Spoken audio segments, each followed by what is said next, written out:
One final day of 100+ degree temperatures, and then the cool down is on.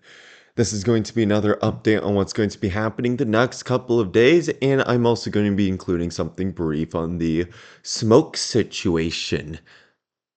So first off, I will go over the National Weather Service watches and warnings, and as has the last couple of days, the excessive heat warning remains up for the lowlands of Northwest Oregon and Southwest Washington. Heat advisory for the Northern Oregon and Southern Washington Cascades that end Tuesday at 10 p.m. There's also an air quality alert up for the Willamette Valley due to ozone because it is not mixing out. Ozone's produced by a lot of cars, and when you don't have the proper winds to mix it out, it can just sit in these valleys that we live in.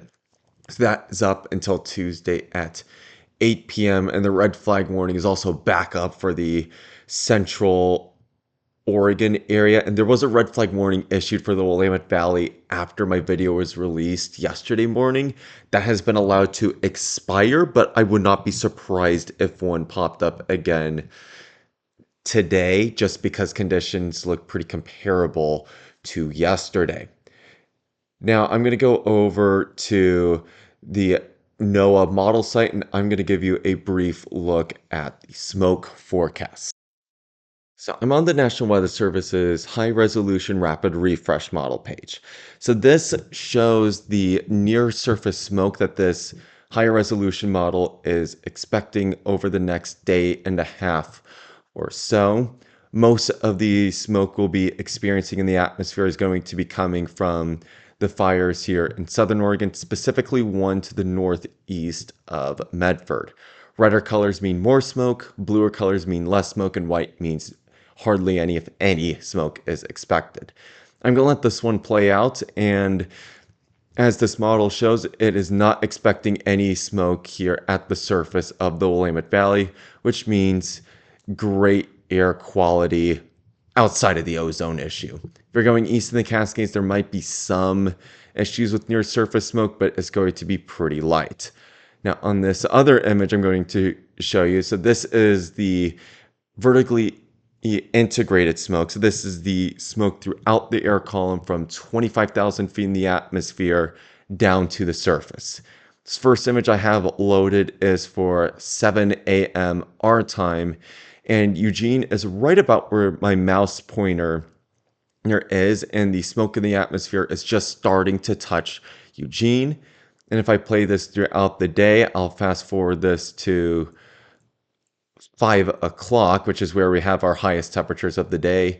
And you can see that that smoke column is going up further north into the Willamette Valley, now touching the Portland metro area and fully covering now Salem, Corvallis, and Eugene. By this point, if you're in Corvallis, I do expect that sea breeze to start by this point, but I do think it'll inhibit high temperatures more so in Eugene than it will in Salem and Portland as a result, because it is going to block some of the energy from the sun that will reach the surface, therefore limiting heating the further south you go in the Willamette Valley.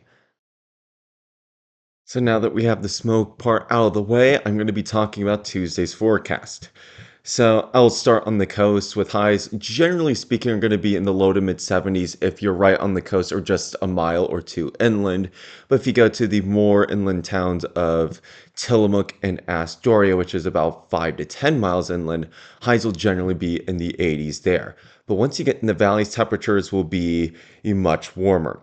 Corvallis will still have some marine influence tomorrow, as I do expect a sea breeze to form for just the Corvallis area and the area around the South Yamhill River. These are the two areas that most commonly receive these sea breezes, and this is not the same thing as a marine push because it's caused by the coast range getting too warm, and that's what causes the winds to blow in from the Pacific Ocean and through the river gaps in the coast range. And there's only two that have a pass in between those rivers as low enough to break into the Willamette Valley.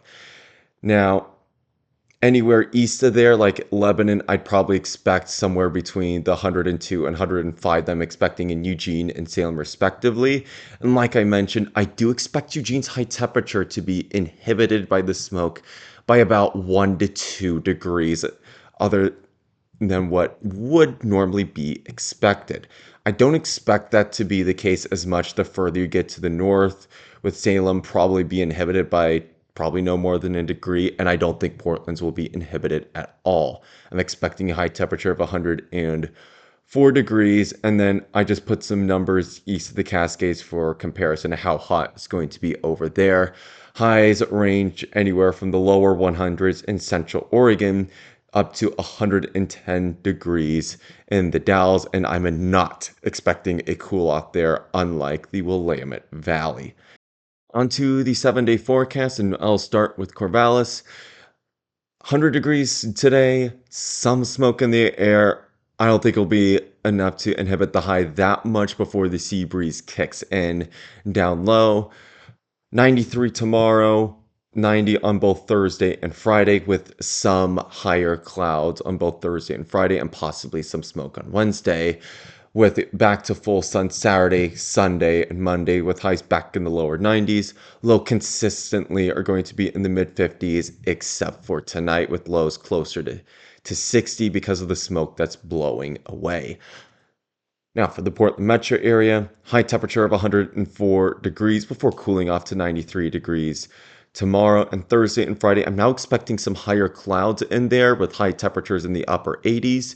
Weekend looks nice with high temperatures around 90 degrees or a little bit above that, and some high clouds should return on Monday. Both locations have no rain in sight.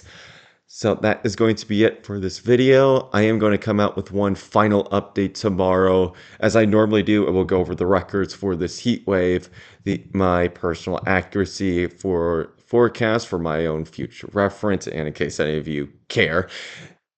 So until then, stay cool out there and stay safe, and take care.